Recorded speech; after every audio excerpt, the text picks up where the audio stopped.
마태복음 5장 13절부터 20절입니다. 오늘 본문의 배경예입니다. 앞서 말씀하신 팔복과 오늘 말씀의 소금과 빛 비유는 전체 산상수훈의 서론에 해당합니다. 그 후 17절부터 본격적인 예수님의 가르침이 시작됩니다. 소금과 빛은 선한 행실로 세상을 변화시키는 제자들의 정체성을 상징합니다. 하나님 나라에서 요구되는 새로운 신앙 윤리를 다루고 있습니다. 이러한 예수님의 가르침은 구약 율법을 대체하는 것은 아닙니다. 예수님은 하나님이 주신 율법의 근본 의도와 목적을 성취하고 완성하고자 하시는 것입니다. 5장 13절부터 16절입니다. 세상의 소금과 빛. 너희는 세상의 소금이다. 소금이 짠맛을 잃으면 무엇으로 그 짠맛을 되찾게 하겠느냐? 짠맛을 잃은 소금은 아무데도 쓸 데가 없으므로 바깥에 내버려서 사람들이 짓밟을 뿐이다. 너희는 세상의 빛이다. 산 위에 세운 마을은 숨길 수 없다. 또 사람이 등불을 켜서 말 아래에다 내려놓지 아니하고 등경 위에다 놓아둔다. 그래야 등불이 집안에 있는 모든 사람에게 환히 비친다. 이와 같이 너희 빛을 사람에게 비추어서 그들이 너희의 착한 행실을 보고 하늘에 계신 너희 아버지께 영광을 돌리게 하여라. 하나님 나라 복음을 전파하는 제자들은 세상의 소금과 빛입니다. 소금은 음식의 짠맛을 내게 하며 부패를 방지하는 역할을 하듯 제자들도 세상에 유익한 역할을 해야 합니다. 그러나 소금이 짠맛을 잃어버리면 쓸모없어져 버려지기 마련입니다. 그와 같이 제자들도 그리스도인으로서의 정체성을 잃어버리고 말과 행동에서 그것이 드러나지 않으면 결국 하나님께 버림받게 될 것입니다. 또한 제자들은 세상의 빛입니다. 그들은 등불을 밝혀 어둠 가운데 있는 사람들이 하늘나라의 영광을 보도록 해야 합니다. 어둠을 밝히려는 사람은 등불을 등경 아래에 감춰두는 법이 없습니다.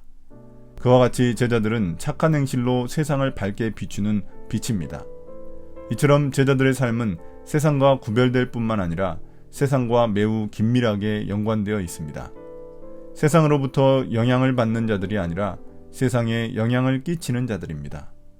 소금의 짠맛은 음식에 들어가야 진정한 진가를 발휘하고 빛도 주변이 어두울 때 비춰야 비로소 그 진가를 드러내게 됩니다. 이런 소금과 빛의 역할을 감당하는 제자들을 통해 사람들은 하나님께 영광을 돌립니다.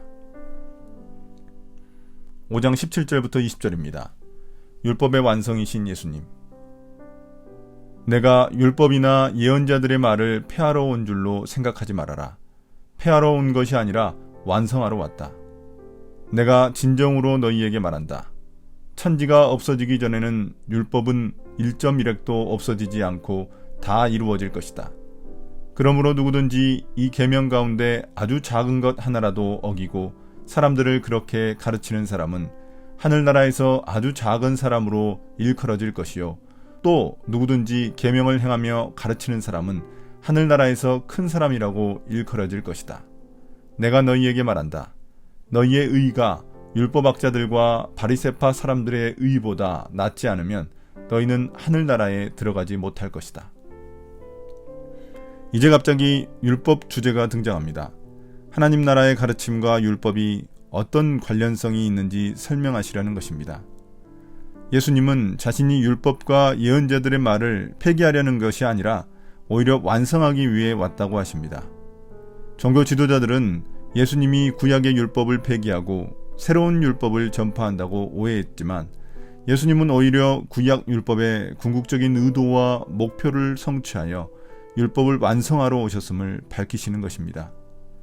예수님의 삶과 사역, 가르침 모두가 결국 모든 구약의 율법을 이루시기 위한 것입니다.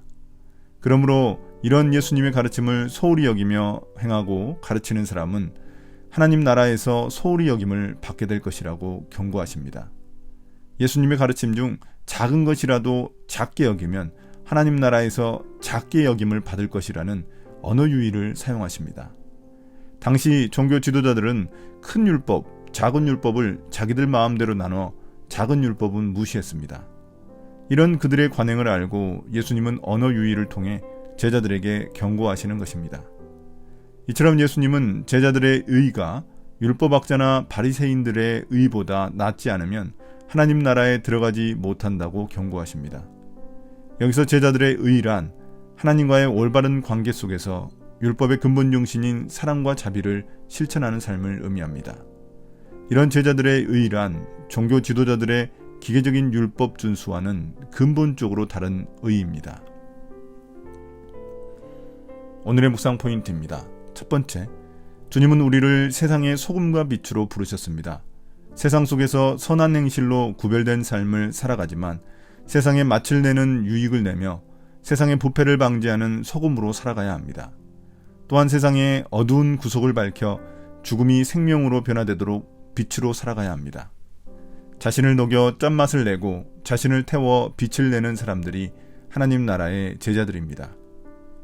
두 번째, 예수님은 제자들의 의가 율법학자나 바리새인들의 의보다 더 나아야 한다고 하십니다.